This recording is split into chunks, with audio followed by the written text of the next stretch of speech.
শ্রাবণ মাস হলো বর্ষার মাস এবং এই মাস একটি পবিত্র মাস। এই মাসের প্রতি সোমবার শিব ঠাকুরের পুজো করা হয় নিষ্ঠা, ভালোবাসা এবং ভক্তির সাথে। কথিত আছে, দেবী সতী যখন পার্বতী রূপে আবার জন্মগ্রহণ করেছিলেন, তখন এই মাসে ভক্তি ভরে শিব ঠাকুরের স্মরণ করেছিলেন। পার্বতীর ইচ্ছা ছিল শিব ঠাকুরকে বিয়ে করার। শিব পার্বতীর পুজোয় সন্তুষ্ট হয়ে ওনার মনস্কামনা পূরণ করেছিলেন। এটাও বিশ্বাস করা হয় এই মাসে সমুদ্র মন্থন করেছিলেন ভগবানেরা মিলে।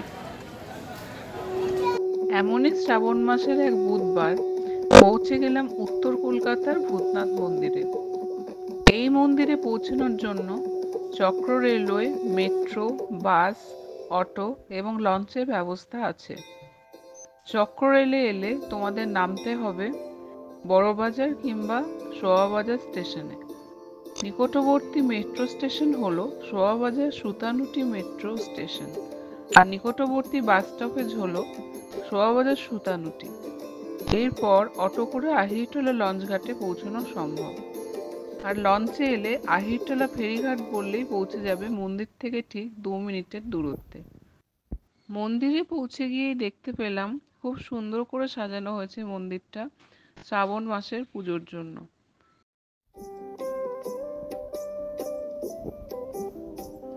এইখানে ডান দিকে দেখতে পাচ্ছেন, এই জায়গাটা হচ্ছে যদি আপনারা কেউ পুজো করাতে চান নিজেদের যে কোনো পারপাসে, সেই পুজোটা এখানে পারফর্ম করা হয়। ঠাকুরের দর্শন করার জন্য ফ্রন্টের গেটটা বন্ধ করা ছিল। ব্যাক সাইডের যে গেটটা আছে সেই রাস্তা ধরে এগিয়ে গেলাম ঠাকুরের দর্শনের জন্য। প্রথমে একটা করিডোর পড়বে, তারপরে সেখান থেকে লেফট টার্ন নিলে আর একটা করিডোর। এই করিডোর দুটো ধরে এগিয়ে যেতে পারলেই মেন ঘরে পৌঁছে যাবো, যেখানে ঠাকুরের দর্শন করা সম্ভব।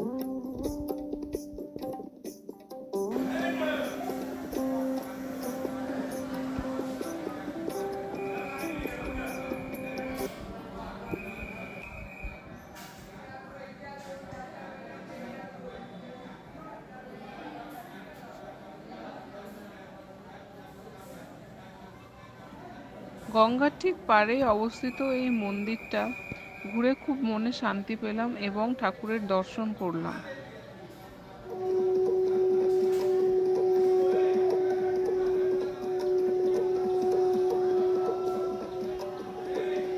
মন্দিরের বাইরে প্রচুর দোকান আছে, যেখান থেকে পুজোর সামগ্রী আপনারা পেয়ে যাবেন। শ্রাবণ মাসে বিশেষ মেলা বসেছিল অনেক দূর থেকে। প্রায় আহিরটোলা লঞ্চ ঘাটে নামার পর থেকে যে রাস্তাটা মন্দিরের দিকে আসে, সেখান থেকে বিভিন্ন রকমের জিনিসের মেলা বসেছিল। তার সাথে পুজোর বিভিন্ন জিনিসপত্র পুজো দেওয়ার জন্য, এবং তার সাথে জাং জুয়েলারিজ, ঘর সাজানোর জিনিসপত্র, শিব ঠাকুরের বিভিন্ন ছবি, মূর্তি, এরকম অনেক জিনিসের দোকান বসেছিল।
সাথে শেয়ার করে নেব, শ্রাবণ মাসেরই এরকম এক সোমবার গেছিলাম আমার বাড়ির কাছে কিছু মন্দিরে ভিজিট করতে।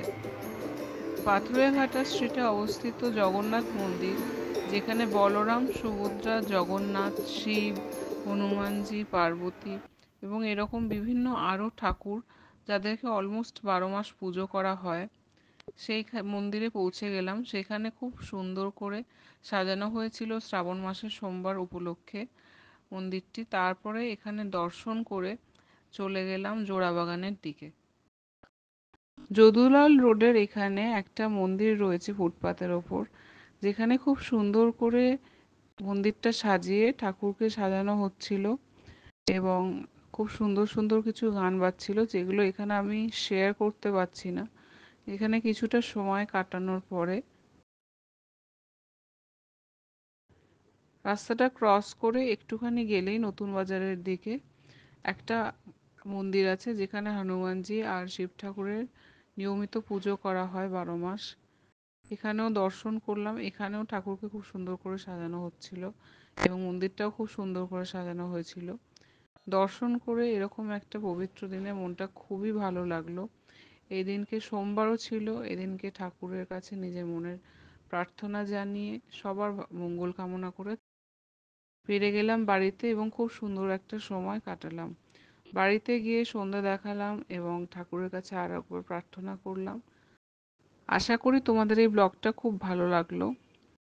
আমি এখানে ভূতনাথ মন্দিরে যতটুকু ডিটেলস শেয়ার করা যায় শেয়ার করেছি, যেমন কিভাবে পৌঁছানো যেতে পারে, এক্স্যাক্ট লোকেশনটা আমি এখানে লিখে দিয়েছি ভিডিওর মধ্যে ক্যাপশনে, এবং তার সাথে টাইমিংসগুলো মেনশন করে দিয়েছি। আশা করি এখানে যদি আসতে চাও তোমাদের কোনো প্রবলেম হবে না। পরিবারের সাথে হোক, বন্ধুদের সাথে হোক, কিংবা একা এসে কিছুটা সময় তোমরা কাটাতে পারো। এখানে পিছন দিকে একটা জায়গা রয়েছে ভূতনাথ মন্দিরের পাশে, যেখানে গেলে তোমরা বেশ কিছুটা সময় মন্দিরে ভিজিট করার পরও কাটাতে পারো। সেটা হচ্ছে আহিরটোলা লঞ্চ ঘাটের কাছে, যেখানে ভাসান ঘাট বলা হয় যেটাকে। ভাসান ঘাটে গিয়ে বেশ কিছুটা সময় গঙ্গার ধারে কাটাতে পারো।